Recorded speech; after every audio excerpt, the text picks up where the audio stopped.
said, yeah. You come for the ride. Come for the ride. So what do you remember about Stormy that you can tell us? I remember he used to take us 2 suitcases and go to Milwaukee for the weekend. He'd come back Monday morning, he'd have 2 suitcases full of caps, and he'd give them all to the guys he worked with. And they was telling me that when he went down there, they'd put the run on him because he was sitting all the hats and taking them out of there. And that was when the brother-in-laws or son-in-laws had the place. Okay, the factory. Yeah, in the Milwaukee. factory. So he'd come up and he'd bring all different kinds of caps up and give them to everybody he worked with, see. So did you get one from Stormy? Oh, sure. Yeah. Do you still have it? Yeah. I shoveled a lot of coal for him. Good. Yeah. And I worked there from 1947 for 33 years, and he'd probably working maybe 5 years off and on. He didn't work that steady, but he kept his rights and he'd work at Kokana. Well, now, what year was this? Probably 1948, 49, 50 in that. That era. Yeah. Yeah. Now, we heard that he got the name Stormy because he had a bad temper. Did you ever see him with a bad temper? I worked with him, and of course they're taking signals and we're firing the steam engine and stuff. So you don't get to visit very much because the steam engine makes lots of noise. Sure. And you shovel coal and keep the steam up, keep the water in it like a boiler and stuff, and he's running the engine, switching and moving cars back and forth, so we're all busy. But I know when he got through work, he'd make out the time slip. He was a timekeeper for the fireman and himself. Okay. For the engine crew. Sure. And then the conductor, he took care of the 2 brakemen and put in their time. But anyway, when he got through, he'd go outside and stand there, look up at the sun. What the hell's the matter with that guy?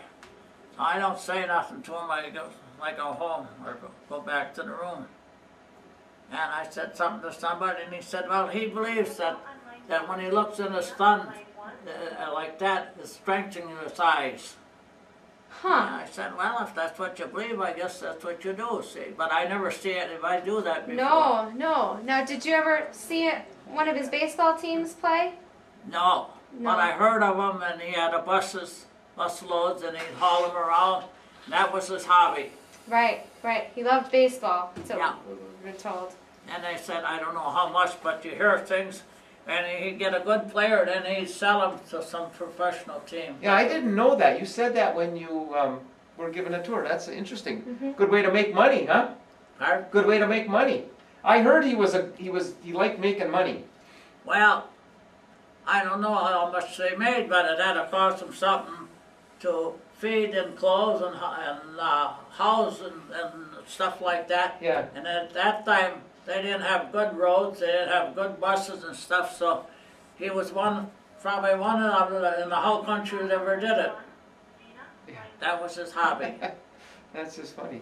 So what do you think he would think about the factory we got here, making those hats? Yeah. I think he just turned over in his grave.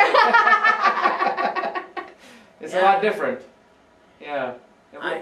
I know that his wife would have probably a table this big and she'd be sitting there sewing to start with. Yeah. And the patterns, how many would they make before they got it right? Yeah, lots of them. Yeah, absolutely. And then she made a lot of them by herself before he actually made the move. Yeah, and then they had neck deft to go around here to keep the coal and the soot and stuff from going down your neck, because the engineers always had their head out the window and the soot and stuff would come down. And go down their neck and stuff. So he had that tied around there, and then he had like these bicycles people. He had some deals that they had patent to go around their ankles, so they was. He made all of those. He made those too. Yeah. Oh. And I remember he had some vests. Really? Oh, I didn't know that. I didn't know that either. They made vests, caps, necklace. And I don't know, maybe some of the pants and shirts and stuff come lately, but we always wore mostly arshkarsh, bigarsh overalls and stuff like that. Sure. And jackets. Yeah, yeah, that was a big name back then. Yeah. But he made these heavy vests that you could put them on because your body would stay warm and you had to shovel coal, so you had to have your arms kind of free to shovel coal. Oh, yeah. Sure. Interesting. No, I worked with two guys, probably Stormer's age, and on the same division. One was a brakeman at the time, and the other guy was a fireman. And years ago, they used to have wooden box cars, and then they made steel ones. So I'm there, and I'm the fireman, and this brakeman, and he's a conductor now, and this guy's an engineer. We get on the Antigo, and we're headed for Watersmeet. We had a R1 engine, which is about a middle-class engine, and you shovel coal and get to Monaco 30 miles all uphill, and you would empty a tank of coal, maybe 7, 8 ton. And then you'd fill up at Monaco and put another tank of water, then you go to Watersmeet, and you could get in there and sweep the tender out, the tank would be empty again. So these guys are talking, they said, they remember when we used to trade off shoveling coal, when they were a fireman, and the brakeman would be the head brakeman, and then the fireman and the head brakeman would change off shoveling coal. He said, them were the days that they made wooden box cars and iron men. And I said, I'll tell you what, I can shovel coal from Antigo to Watersmeet and not put 2 hands on the shovel, and I don't have to have a brakeman help me like you did. And they said something, and I said, I'll bet you a day's wages from each one of you and me. I'll shovel that coal, and I won't put 2 hands on that shovel until we tie up. They said, well, hell, that's a deal. That's, what the hell, how foolish are you? And I could reach there and I could throw that shovel that coal with 1 hand better than I could with 2, because you got to reach way over. Oh. But when I was in service, I got hit. I didn't get hit with the shell, but I got the dirt from it to come out of the Siegfried line over in Germany. And they had this big 280 millimeter gun, which would be about 9-inch gun. I was say that's 9 or 10. Yeah, okay. Yeah. And that landed alongside of me, and I'm in a creek, and I'm bending down, and I'm washing my hands and try to wash my face, because in the ice, it was in March, and ice was coming down the river. And when that, just before that, they had a laser on, I guess a Cub aeroplane. It's like a little liaison plane that would come up on the side of the mountain and look over there, and then they'd fire a shell. And then he would direct them out of that aeroplane to hit here, here, and there, and each time they shot, they'd split it in half until they hit where they wanted. One of them shells hit alongside of me, way out of their territory, because it come from miles away. And when it lit alongside of me, I was bent over washing, and I got the dirt here, here, and here. And the last thing I could remember in my head was between my shoulder blades, hitting the back of my shoulder blades, and I went out like a light. Next time I knew, I had a hold of a brush on the other side of the river, hanging on to it in the water. Really? And when I left there, they picked me out of the water. The first ambulance got hit and didn't get out of there. Waited for another one. And got on that one, went to a place, stayed there, and this and that.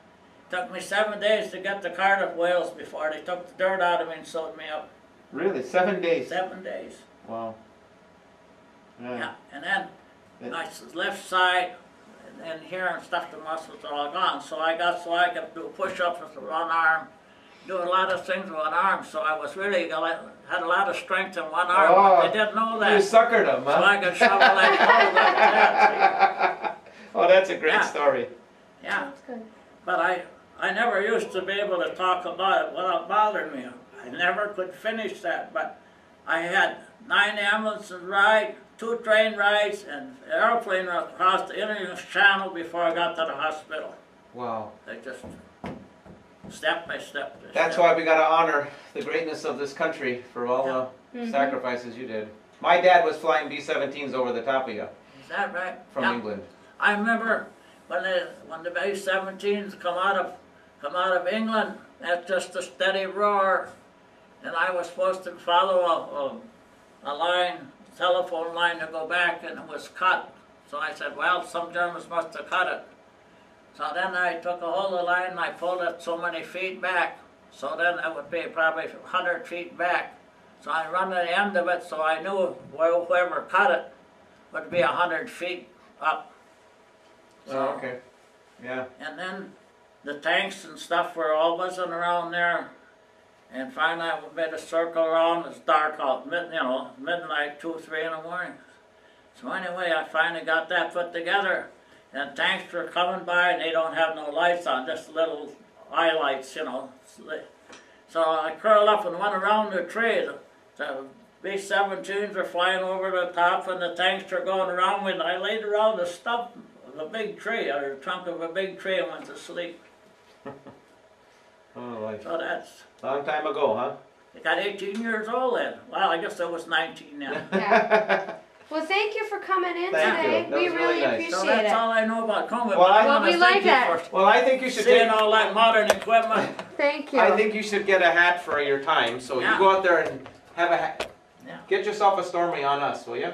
Yeah, Have them fix okay. you up with a hat. But I thought about coming, I heard about it this spring, that they had a factory up here, and I said, I go to auctions and I see somebody have that red cap on, Stormy cap, and he just walk around in auctions and everybody could see him and look at what a nice hat he's got. Yeah. Well, let's go get you Thank one. you.